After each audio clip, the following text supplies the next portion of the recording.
Hi, this is Shawn. Welcome to my channel. This is actually part 2 of the Justice and Judgement video that I did because my video cut off. So I gave some tools in the first video, which I'm going to publish the second one first because it's going to be relatively shorter. But I gave tools of how you enact justice in your life. And what I am finding, or what my spirit guides are teaching me, is that a very powerful way to enact justice in your life and get in alignment with the divinity of masculinity within yourself is self-advocacy. And because I talk about being the authority in your life, one of the ways you show up as the authority in your life is that you advocate for yourself. And in advocation of yourself, you have to abandon the need for anybody to agree with you or be on your side. You have to be willing to be your own Joan of Arc. You have to be willing to be your own Milan. You have to be willing to be your own Winnie Mandela. You have to be your own individual self who says, I see an injustice in my life or in my community or in my family or in the world.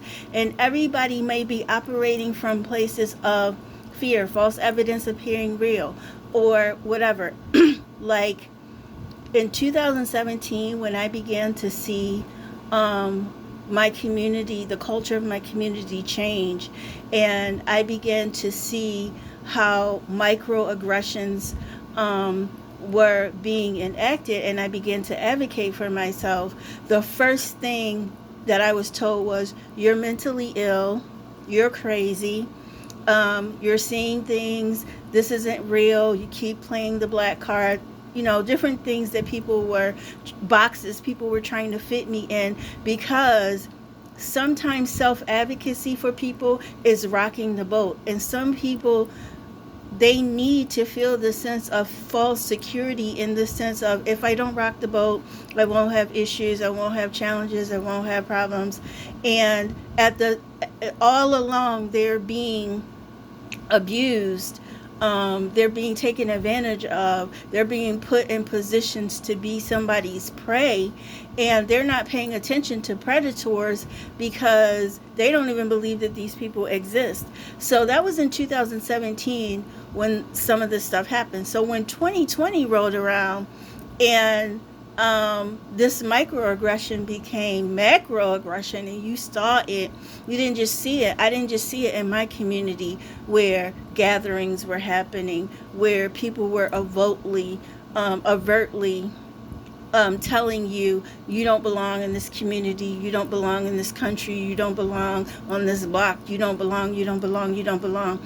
And the thing that seemed to irritate or bring, because it was always an underlying thing, because, trolls hide under the bridge. But in 2020, the trolls came up over the bridge. They got their fake sense of courage because they had a puppet master who said, hey, I'm going to create these laws that, for all this time you've been existing under the bridge. So trolls, you're going to come up on the bridge, and you're going to, all the havoc that you've always done under the bridge, you're going to do above board, above the bridge. So the trolls came out. And in 2020, we got to see troll consciousness. We got to see ego consciousness enacted.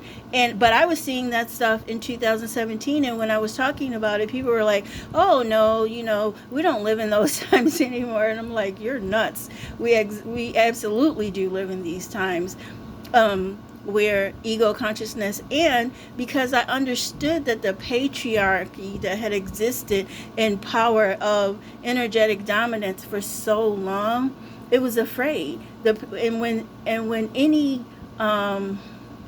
establishment fears extinction, fears losing the sense of power, then they act from a place of desperation. And not only desperation, some of this is strategic planning. Like they have planned this for centuries and decades and just been waiting for the moment to say, you know, all the belief systems that we have fed into, that this is your world, that you control everything, that you get to do everything. They said, yeah, those things are true about us, and you're not going to say that they're not true about us and then expect us to just go away quietly. We created this and we get to control the narrative of it. But then all these other narratives were coming out, and narratives came out that said, we're going to advocate for ourselves. And advocation of individuals became a huge issue in 2020, and then it still is today. So what I'm saying is there's power in advocation. You've seen what people were willing to do to advocate for their right to not wear masks. You've seen what people were willing to do to advocate for them to have rights, to be able to walk down the street without being killed, to be able to go buy things in the store, to be able to lay in their beds at night without being killed. And they advocated for that.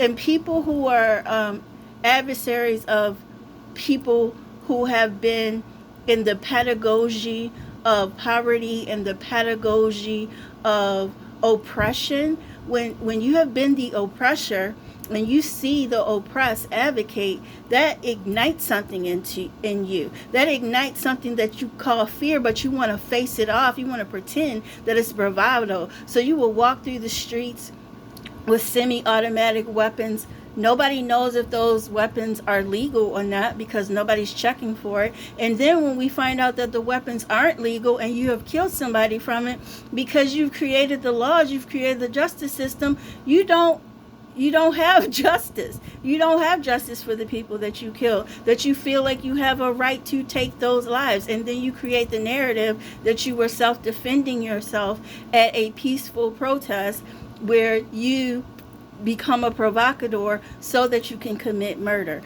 So all of this kind of stuff was happening, which really, in a sense, it is a macro of what's going on spiritually. It is, it's happening in our worlds, but it's spiritual warfare of the old guard, which is distorted masculinity, who has abused authority, doesn't want to give up all that they have created. But in order to restore balance, the divine feminine has to rise into power. And it just is what it is. So advocacy for yourself is creating balance between your divinities of masculinity and femininity, and advocating for yourself and being willing to stand alone in your advocacy. Because let me tell you something, what feels like being alone is never, because you are never alone. And it's true. If God be for you, there's nothing against you, because God can work in the 5D, things you can't even imagine. And your ancestors, your spirit guides, have been privy to conversations that you haven't. They've been privy to rooms where people have plotted and planned against your downfall. They have been privy to conversations where people have sat in cars and you have trusted these people, and they have sat in cars and they have plotted against you. They have spoken against you. They have lied against your name. And all you've done is show these people love. And they thought that they were having these situations in private. They thought that they were getting away with it. But everything in the dark, because everything I've ever done in the dark has come to light. And it's like, it is what it is. Everything my shadow self has done has come to light. And I have had to be responsible and accountable for it. And I've had consequences that were heavy for it. Nobody escapes consequence. Nobody escapes paying karmic debt. And advocacy is your way of saying, I'm willing to heal karmic debt, not just for myself, but for my family, for my community, for the world at large. But I was reading Science of Mind. I don't know. This is a magazine that's put out by spiritual centers, the Centers for Spiritual Living. And there's this thing that says, my every thought is a prayer, and I choose my thoughts with care. And the reason that I'm bringing this up is you have to have your thoughts under authority. And what I mean by that is, if you are seeking justice for anything in your life, things that happen in your past, that you have done the work of healing, but you still want justice, even if the people are on the other side. One of the things you can't say is, I'm never going to get justice from this justice system or whatever. You don't need to believe in this justice system to have it work for you. What you can do is you can begin to say, divine justice is in my service right now.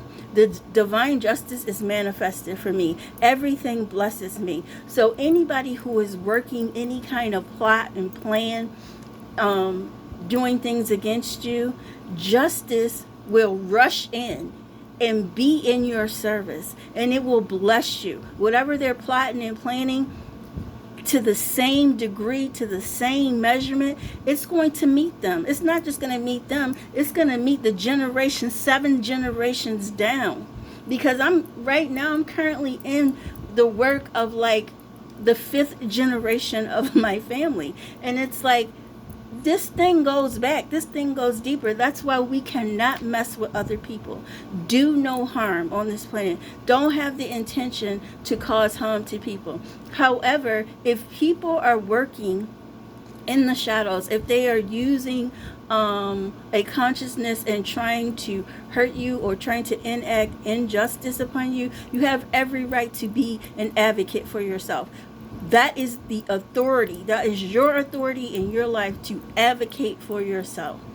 Be an advocate for yourself, because in advocating for yourself, whatever justice you reap for yourself, you don't just reap it for yourself. You reap it for anybody who is going into your situation, anybody who has issues, anybody who has the same, pathology stuff that they got to heal that you have, your soul family.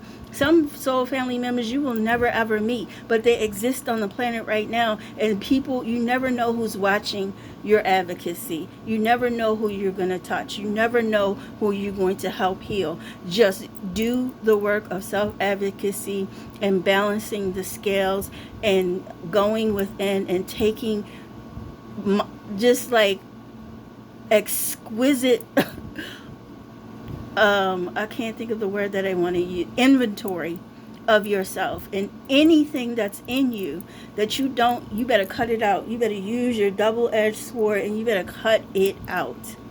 Peace and blessings.